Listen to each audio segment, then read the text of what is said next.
પ્રાથમિક શાળામાં સામૂહિક ડ્રોપ આઉટ થશે અને ભારતનગરની શાળામાં વિદ્યાર્થીઓ સામૂહિક ડ્રોપ આઉટ કરશે, જ્યાં સ્વતંત્ર શાળાનો દરજ્જો નહીં મળતા ડ્રોપ આઉટ કરવામાં આવશે।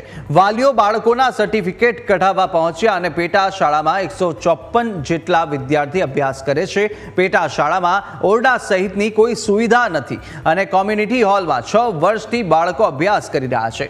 તો અત્યાર સુધીમાં 34 વિદ્યાર્થીઓના નામ કમી કરવામાં આવ્યા છે। તો વધુ વિગતો મેળવીશું। સંવાદદાતા કેવલ ફોનલાઈન પર જોડાયા છે। કેવલ, જે રીતે પ્રાથમિક શાળાની વાત અને સામૂહિક ડ્રોપ આઉટ થવાનો છે, કઈ પ્રકારની સમસ્યા છે અને કેવો વિરોધ જોવા મળ્યો? ખાસ કરીને કુશાગ્ર વાત કરવામાં આવે તો ભારતની સ્કૂલ છે, જે પેટા સ્કૂલ છે, ત્યાં 154 જેટલા વિદ્યાર્થીઓ અભ્યાસ કરી રહ્યા છે।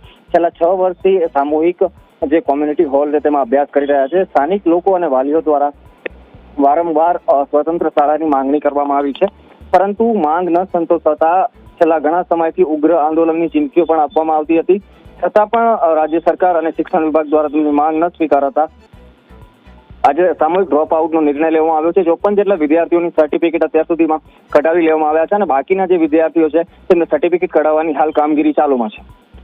બિલકુલ કેવલ, માહિતી સાથે જોડાવા બદલ આપનો આભાર।